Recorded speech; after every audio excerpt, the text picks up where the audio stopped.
Today we're going to learn how to assemble and disassemble and swab the bassoon. First things first, put your case on the ground, flat on the ground, on the right hand side of your chair with the school name facing up and the handle pointing towards the chair, the only handle. You're going to open the case and then you're going to take the seat strap, which is this brown leather strap with a hook on it. The hook goes to my right, which is your left. But when you're sitting with a bassoon, it goes on your right. You're going to put it under your thighs, and you're going to clamp it down with your thighs. Then, you're going to take your boot. This is called the boot. There's a hook here on this side. You want to face it towards the case, and you want to place it on your left knee, holding it with your left hand.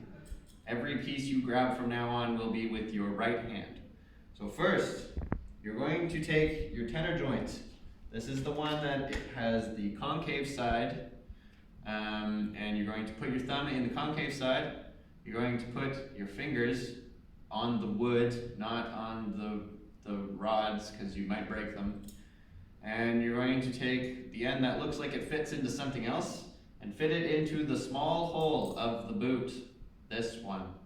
You're going to align the semicircle with this circle. So we're going to do that.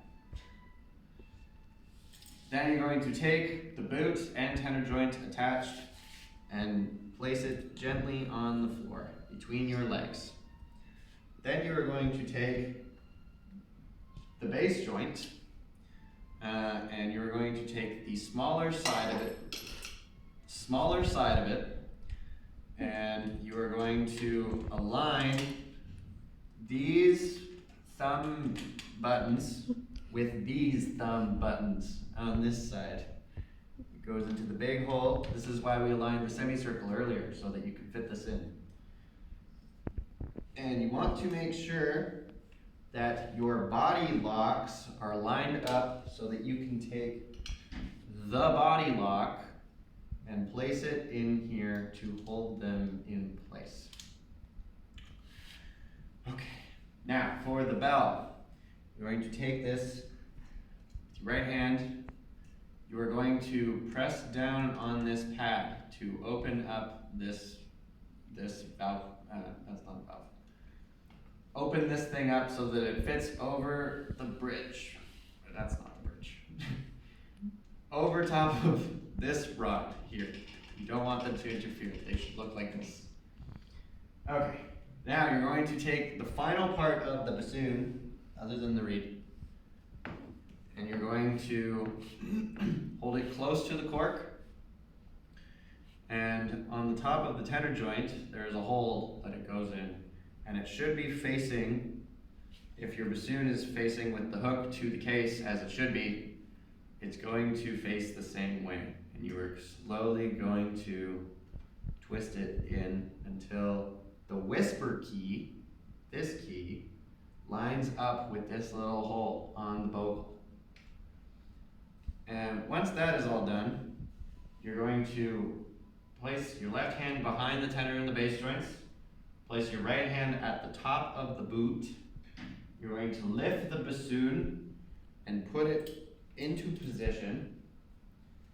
And you're going to hook the hook at the bottom of your leg strap to the ring on your bassoon.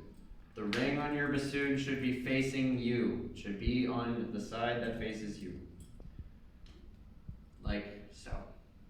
Now, your thighs will hold it in place. You want to adjust it so that the vocal rests at your mouth. You're going to take your reed, which was soaking in water. This is a pre-soaked reed. Soak your reed a lot. Make it real wet. You're going to place it on the vocal. Push it on until it's comfortable and is not going anywhere. And then you put it in your mouth and you play.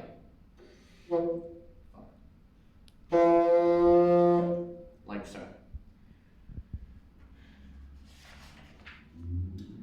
Now we're going to disassemble the bassoon.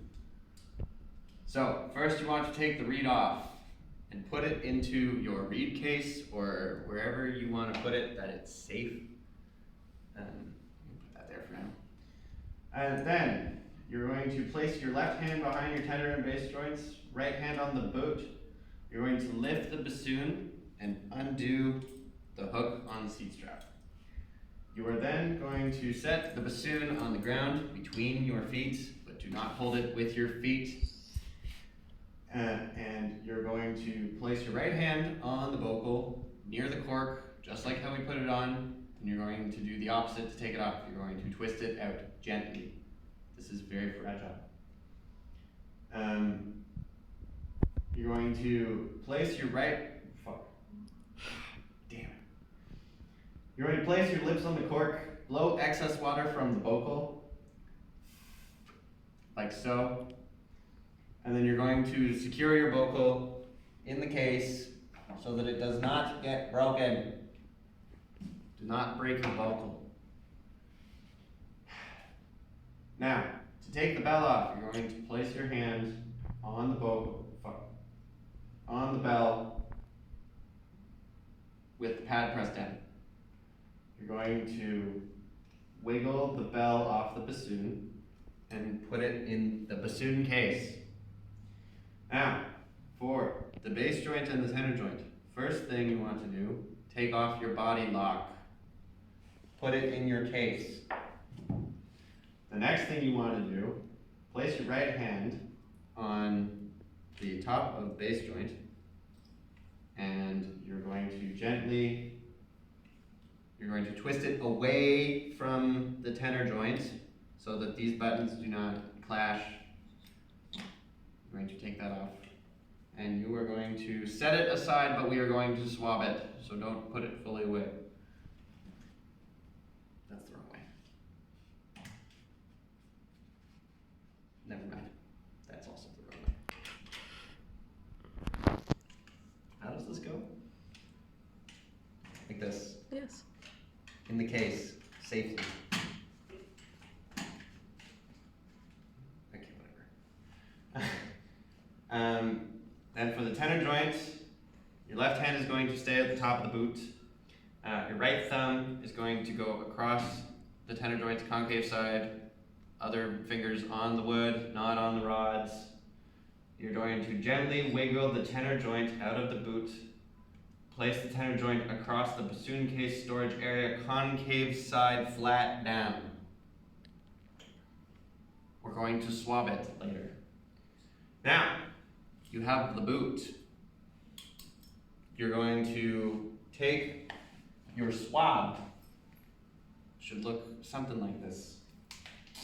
You're going to empty out compensation through the small hole, this hole,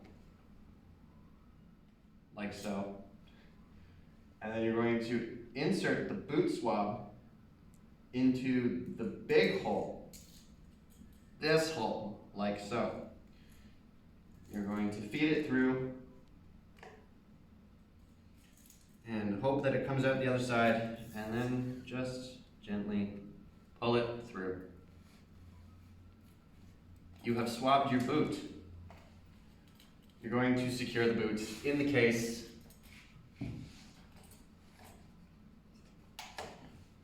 Next, you're going to swab the tenor joint.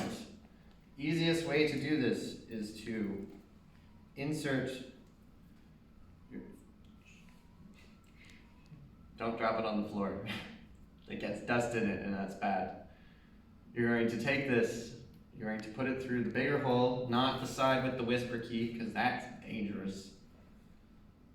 And this requires a small amount of precision that I do not have, but we did it, and anyone can do it. And you're going to gently pull the swab through the tenor joint.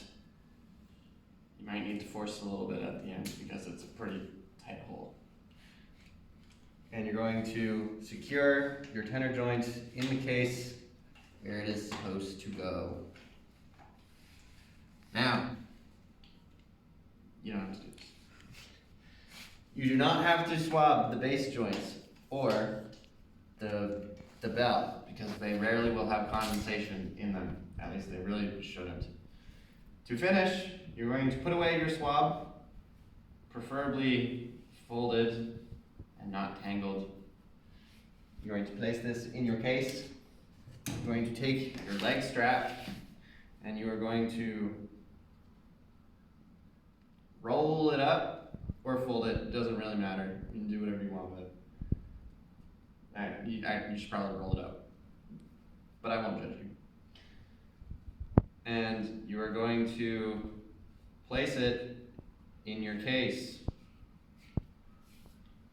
And then you are going to close your case and lock the case so that when you pick up your case, it does not fall out of the case and break, because it is a suspensive